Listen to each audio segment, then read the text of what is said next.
Xəzər xaqanlığı və ya Xəzər dövləti 634-cü ildə Şərqi Göytürk dövləti dağıldıqdan sonra yaranmış Qaradənizin şimal sahilləri, Kiyevə qədər ki bugünkü Ukrayna torpaqları, Xəzər dənizinin şimal və şimal-qərbini örtən geniş torpaqlarda hökm sürmüş olan bir türk dövlətidir.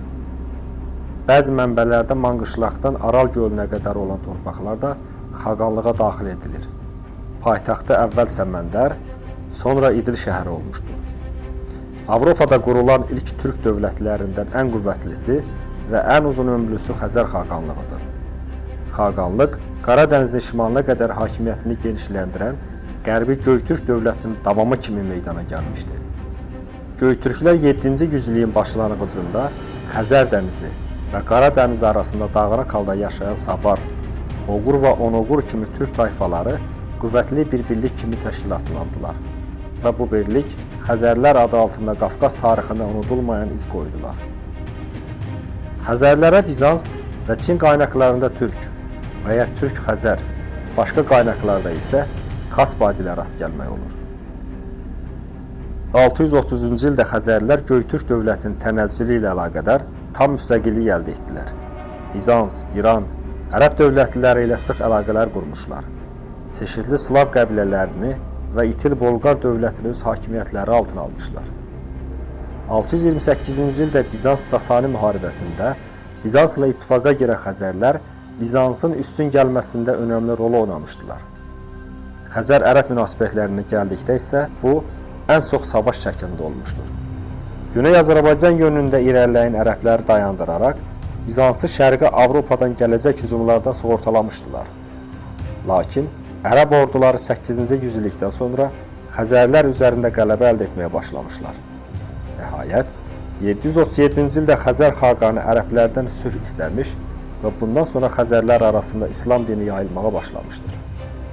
Xəzərlərin yaşadıkları bölgə ticarət mərkəzi kimi də əhəmiyyətli yer sayılırdı. Bölgəyə karvanlarla bərabər gələn misyonerlər də çoxalmağa başlamışdı. Əhali arasında xristiyanlığı və Musəviliyi də qəbul edənlər vardı. Bugün Qarayım adı ilə bilinən Yahudi tayfalarda Xəzərlərin nəvələri sayıldığı ehtimal edilir.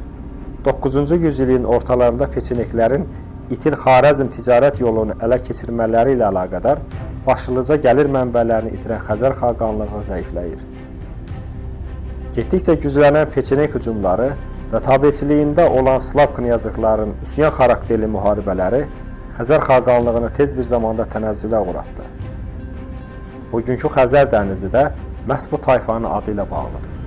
Sabir türklərinin və Qərbi Göytürk boylarının davamı olan Xəzərlər Göytürk birliyi dövründə türklərin qərb qanadını meydana gətirməkdə idilər və Göytürklərin yıxılmasından sonra müstəqilləşdilər.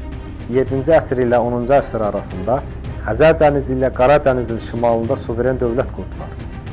Xəzər xaqanlığı Krım, Qafqaz, Dnepr, Don və Volqa arası Xəzər dənizi ətrafı yayılmışdır. Xəzərlər müstəqilləşəndən sonra ən yaxın müttəfiqi Bizans oldu. Bizans ilə siyasi və əsgəri əlaqələr inkişaf etdirildi. Sasani-Bizans mübarizəsində Bizansın yanında iştirak edən Xəzər xaqanlığı Bizans mənbələrinə görə 629-cu ildə Tiflisi aldılar. Bu səbəblə Sasanilərin Qafqazdakı nüfuzu yox oldu. 630-cu ildə tamamilə müstəqilləşən Xəzər xaqanlığı dövründə Xəzər-Bizans hökmdar ailələri arasında da evlənmə dövrü başladı. İkinci Justinianus Xəzər şahzadəsi ilə evlənir. Bizans imperatoru 3-cü Leo 733-cü ildə oğlu Konstantini Xəzər xaqanının qızı ilə evləndirdi. Ondan əvvəl Bizans imperatoru Herakleios 7-ci əsrdə Xəzərlər ilə bir müttəfiqlik müqaviləsi imzaladı. 665-ci ildə Balqarların qurduğu Böyük Balqar xaqanlığının yıxılması ilə Dneprə qədər olan torpaqlar Xəzərə qatıldı. O zaman Sasaniləri yıxan müsəlman ərəblər Xəlifə Osman və Əməvilər dövründə Xəzərlərlə şiddətli döyüşə başladılar. Bəzi dövrlərdə ərəblər Qafqaz hissələrinə qədər gəlib çıxsalar da, lakin Abbasilər dövründə geri çəkildilər. 7-ci və 9-cu əsrlər dövrü güclü orduya malik olması və Bizansla yaxşı münasibətləri olması səbəbindən Xəzər barış çağı dövrü olaraq adlandırılır. Çünki bölgədə ticari həyat və iqtisadiyyat inkişaf etmiş, dini xoşgörü ön plana çıxmış və xalqın rifahı yüksəklərə çatmışdı. Bu dövrdə ticarət əlaqəsi ilə ölkədə yəhudilik yayıldı. Bizans əlaqəsi ilə xristianlıq, Abbasilərlə də müsəlmanlıq xalq arasında yayılmağa başladı. Qafqazlarda zənginləşən Xəzər xaqanlığı Böyük Balqar xanlığını yıxılandan sonra meydana çıxan Rus Kiyev knyazlığında ticarət yolu ilə inkişaf etdirdi. Macarların Orta Avropaya köçməsində Xəzərlərin təsiri vardı. Çünki Macarlara 3 Xəzər boyu qatılmışdı. Balqarların parçalanmasında da Xəzərlərin təsiri vardı. Xəzər ordusunda ödənişli əsgərlərin meydana gəlməsi və itaətin getdikcə azalması ordunu zəiflətdi. Bu vəziyyətdən faydalanan Rus Kiyev knyazı paytaxt İdilə və Qafqaza axın təşkil edərək Xəzərlər üzərinə yürüşə keçir. Ruslar Xəzərlərə hücum edərkən bunu fürsət bilən Bizans da 1016-cı ildə Xəzər xaqanlığına hücum edir və xaqanlıq devrilir. Xəzərlərin yıxılmasından sonra Yahudi Xəzərlərin Kiyevə, İspaniyaya, Bizansa və İraqa getdiyi düşünülür. Bir çoxunun da Macarlara qatıldığı ehtimal edilir. Polşa, Orta Avropa və Krımdakı Yahudilərin Xəzərlərdən gedən Yahudilər olduğu təxmin edilməkdədir. Getdikcə kiçilən Xəzər xaqanlığının Xəzər dənizi sahilində bir müddət davam etdiyi və digər boyların şərqdən gələn Peçenik və Qıpçaqlarla qarışdığı da ehtimal edilir. Xəzərlərin dini çox mübahisəli bir mövzudur. Yaxın zamanlara qədər Yahudiliyin mənimsənildiyi inancı hakim idi.